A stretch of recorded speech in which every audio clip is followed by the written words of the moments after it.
Hi friends, welcome back to my cooking blog. Today special ಏನು ಅಂದರೆ chicken garlic drain ಹೇಗೆ ಮಾಡೋದಂತ ತೋರಿಸ್ಕೊಡ್ತೀನಿ. ಒಂದ್ಸರಿ ಈ ಥರ ಟ್ರೈ ಮಾಡಿ ನೋಡಿ ಫ್ರೆಂಡ್ಸ್, ಸೂಪರಾಗಿ ಬರುತ್ತೆ. ಬನ್ನಿ ಫ್ರೆಂಡ್ಸ್, ಇದಕ್ಕೆ ಬೇಕಾಗಿರೋ ಇಂಗ್ರೀಡಿಯೆಂಟ್ಸ್ನ ಹೇಳ್ತಿದ್ದೀನಿ. ಬನ್ನಿ ಫ್ರೆಂಡ್ಸ್, ಚಿಕನ್ ಗಾರ್ಲಿಕ್ ಡ್ರೈ ರೋಸ್ಟಿಗೆ ಬೇಕಾಗುವ ಇಂಗ್ರೀಡಿಯೆಂಟ್ಸ್ನ ಹೇಳ್ತಿದ್ದೀನಿ. ಫಸ್ಟು ನಾನು 1/4 kg ಅಷ್ಟು ಚಿಕನ್ನ ಆಲ್ರೆಡಿ ವಾಶ್ ಮಾಡಿ ಇಟ್ಕೊಂಡಿದ್ದೀನಿ.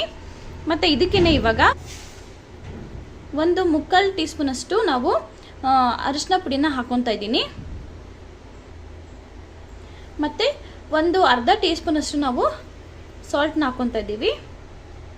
ಮತ್ತು 2 ಟೇಬಲ್ ಸ್ಪೂನ್ ಅಷ್ಟು ನಾವು ಶುಂಠಿ ಬೆಳ್ಳುಳ್ಳಿ ಪೇಸ್ಟ್ನ ಹಾಕೊತಾ ಇದ್ದೀವಿ.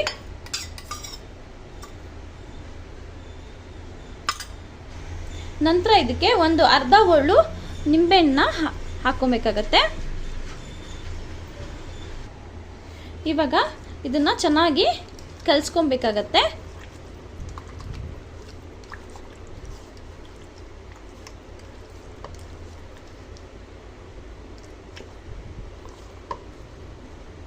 ಇದನ್ನು ಕಲಸಿ ನಂತರ 15 ಮಿನಿಟ್ಸು ಮ್ಯಾರಿನೇಟ್ ಮಾಡಿ ನಾವು ಫ್ರೀಝರಲ್ಲಿ ಇಟ್ಟರೆ ತುಂಬ ಟೇಸ್ಟಿಯಾಗಿ ಬರುತ್ತೆ. 15 ಮಿನಿಟ್ಸು ಇದನ್ನ ನಾವಿವಾಗ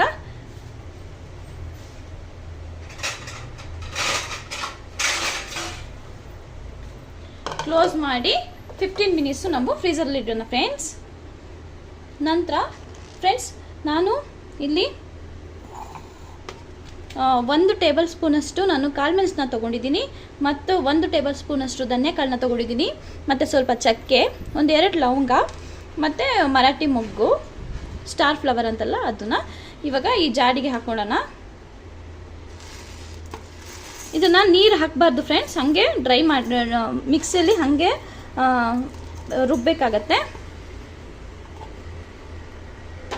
ಮತ್ತು ಇದಕ್ಕೇ 1-2 ಟೇಬಲ್ ಸ್ಪೂನ್ ಅಷ್ಟು ನಾನು ಚಿಲ್ಲಿ ಖಾರ ಪುಡಿನ ತೊಗೊತಾ ಇದ್ದೀನಿ.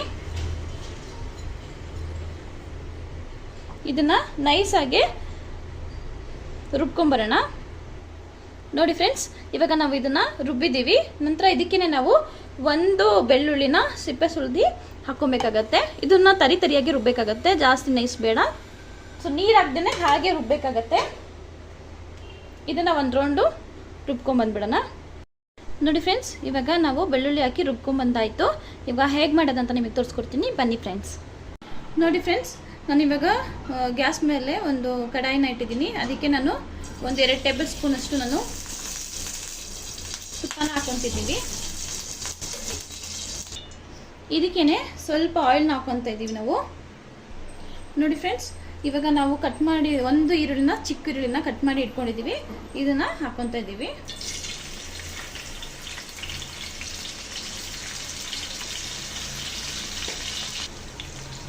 ಈರುಳ್ಳಿನ ನಾವು ಚೆನ್ನಾಗಿ ಗೋಲ್ಡನ್ ಬ್ರೌನ್ ಬರೋ ತನಕ ನಾವು ಫ್ರೈ ಮಾಡ್ಕೊಬೇಕಾಗತ್ತೆ.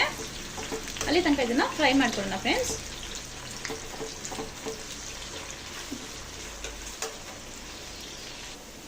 ನೋಡಿ ಫ್ರೆಂಡ್ಸ್, ಇದು ಲೈಟಾಗಿ ಗೋಲ್ಡನ್ ಬ್ರೌನ್ ಬಂದಿದೆ. ಇಷ್ಟು ಬ್ರೌನ್ ಆಗಬೇಕು, ಆವಾಗಲೇ ತುಂಬ ಟೇಸ್ಟಾಗಿ ಬರುತ್ತೆ ಚಿಕನ್ನು. ಇವಾಗ ನಾವು ಮ್ಯಾರಿನೇಟ್ ಮಾಡಿರೋ ಚಿಕನ್ನ ನಾವು ಇದಕ್ಕೆ ಹಾಕೊತಾ ಇದ್ದೀವಿ.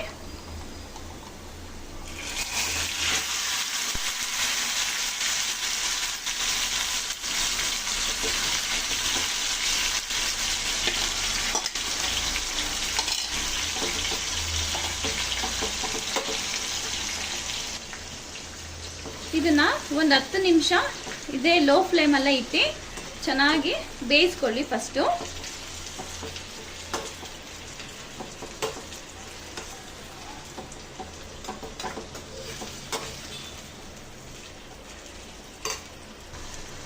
ನೋಡಿ ಫ್ರೆಂಡ್ಸ್, ಇವಾಗ ಚಿಕನ್ ಚೆನ್ನಾಗಿ 10 ನಿಮಿಷ ಲೋ ಫ್ಲೇಮಲ್ಲೇ ನಾವು ಬೇಯಿಸಿದ್ದೀವಿ. ಇವಾಗ ನಾವು ಅವಾಗಲೇ ರುಬ್ಬಿಟ್ಕೊಂಡಿದ್ದೀವಲ್ಲ, ಆ ಮಸಾಲೆನ ಹಾಕ್ಕೊತಾ ಇದ್ದೀವಿ. ಇದಕ್ಕೆ ನೀರೇನು ಹಾಕೋಕೆ ಹೋಗ್ಬೇಡಿ, ಹಾಗೆ ಡ್ರೈ ಮಾಡಿ.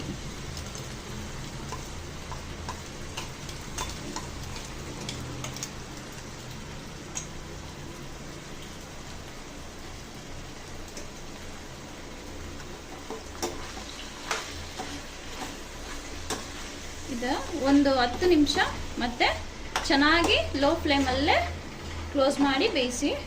ತುಂಬ ಸೂಪರಾಗಿ ಬರುತ್ತೆ ಫ್ರೆಂಡ್ಸ್ ಈ ಥರ ಮಾಡಿದರೆ. ಒಂದ್ಸರಿ ಟ್ರೈ ಮಾಡಿ ನೋಡಿ, ತುಂಬ ಟೇಸ್ಟಾಗಿ ಬರುತ್ತೆ. ರಸಮ್ಗೆ ಸೈಡ್ ಡಿಶ್ಗೆ ಸೂಪರಾಗಿರುತ್ತೆ. ಇದನ್ನು ನಾವಿವಾಗ ಒಂದು 10 ನಿಮಿಷ ಮತ್ತೆ ಲೋ ಫ್ಲೇಮಲ್ಲೇ ಬೇಯಿಸ್ಕೊಂಡು ಬರೋಣ ಫ್ರೆಂಡ್ಸ್. ನೋಡಿ ಫ್ರೆಂಡ್ಸ್, ಚಿಕನು ಚೆನ್ನಾಗಿ ಇವಾಗ ಬೆಂದಿದೆ. ನಾವು ಇದಕ್ಕೇನೆ ಇವಾಗ ಕರ್ಬೇವಿನ ಸೊಪ್ಪನ್ನ ಹಾಕೊಬೇಕಾಗತ್ತೆ. ವಾಶ್ ಮಾಡಿ ಇಟ್ಕೊಂಡಿದ್ದೀವಿ ಕರ್ಬೇವಿನ ಸೊಪ್ಪನ್ನ, ಇದನ್ನು ಹಾಕ್ಕೊತಾ ಇದ್ದೀವಿ. ಹಾಕ್ಕೊಂಡು 1-2 ನಿಮಿಷ ನಾವು ಕಲಿಸ್ಕೊಬೇಕಾಗತ್ತೆ. ಲೋ ಫ್ಲೇಮಲ್ಲೇ ಇಟ್ಟು ಮಾಡಿ ಫ್ರೆಂಡ್ಸ್, ತುಂಬ ಚೆನ್ನಾಗಿ ಬರುತ್ತೆ. ಈ ಥರ ಮಾಡಿದರೆ ತುಂಬ ಟೇಸ್ಟಿಯಾಗೂ ಇರುತ್ತೆ.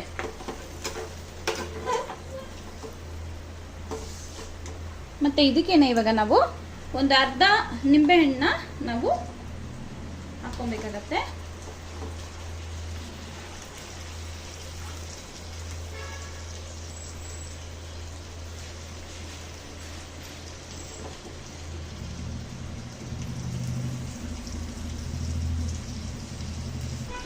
ನೋಡಿ ಫ್ರೆಂಡ್ಸ್, ನಿಂಬೆಹಣ್ಣು ಹಾಕೊಂಡ್ಮೇಲೆ ನಾವು 1-2 ನಿಮಿಷ ಹಿಂಗೆ ಕಲಿಸ್ಬೇಕಾಗತ್ತೆ. ಅದನ್ನು ಲೋ ಫ್ಲೇಮಲ್ಲೇ ಇಟ್ಟು ಮಾಡಿ. ತುಂಬ ತುಂಬ ಟೇಸ್ಟಿಯಾಗಿ ಬರುತ್ತೆ, ಮಾತ್ರ ಸೂಪರಾಗಿ ಬರುತ್ತೆ. ಇದು ರಸಮ್ಗಂತೂ ಸೂಪರಾಗಿ ಬರುತ್ತೆ ಫ್ರೆಂಡ್ಸ್. ಅನ್ನ ರಸಮು ಈ ಥರ ಒಂದು ಸೈಡ್ ಡಿಶ್ ಇದ್ದರೆ ಸೂಪರಾಗಿರುತ್ತೆ. ಒಂದ್ಸರಿ ಮಾಡಿದರೆ ಇನ್ನೊಂದ್ಸರಿ ಕೇಳ್ತಾ ಇರ್ತಾರೆ ಫ್ರೆಂಡ್ಸ್. ಈ ಥರ ಇನ್ನೊಂದು 2 ನಿಮಿಷ ನಾವು ಈ ಥರ ಲೋ ಫ್ಲೇಮಲ್ಲೇ ಕ್ಲೋಸ್ ಮಾಡಿ ಇಟ್ಬಿಡೋಣ ಫ್ರೆಂಡ್ಸ್. ನೋಡಿ ಫ್ರೆಂಡ್ಸ್, ಚಿಕನ್ ಗಾರ್ಲಿಕ್ ಸೂಪರಾಗಿ ರೆಡಿಯಾಗಿದೆ. ನಾವು ಇದನ್ನು ಇವಾಗ ಸರ್ವಿಂಗ್ ಬೌಲ್ಗೆ ಹಾಕಿ ಟೇಸ್ಟ್ ಮಾಡೋಣ ಬನ್ನಿ ಫ್ರೆಂಡ್ಸ್. ನೋಡಿ ಫ್ರೆಂಡ್ಸ್, ಚಿಕನ್ ಬೆಂದಿದೆ ಅಂತ ಎಷ್ಟು ಸಾಫ್ಟಾಗಿ ಆಗಿದೆ. ಬನ್ನಿ ಫ್ರೆಂಡ್ಸ್, ಇವಾಗ ಸರ್ವಿಂಗ್ ಬೌಲಿಗೆ ಸರ್ವ್ ಮಾಡ್ಕೊಂಡು ಬಂದ್ಬಿಡೋಣ. ನೋಡಿ ಫ್ರೆಂಡ್ಸ್, ಸೂಪರಾಗಿರೋ ಚಿಕನ್ ಗಾರ್ಲಿಕ್ ಡ್ರೈ ರೆಡಿಯಾಗಿದೆ.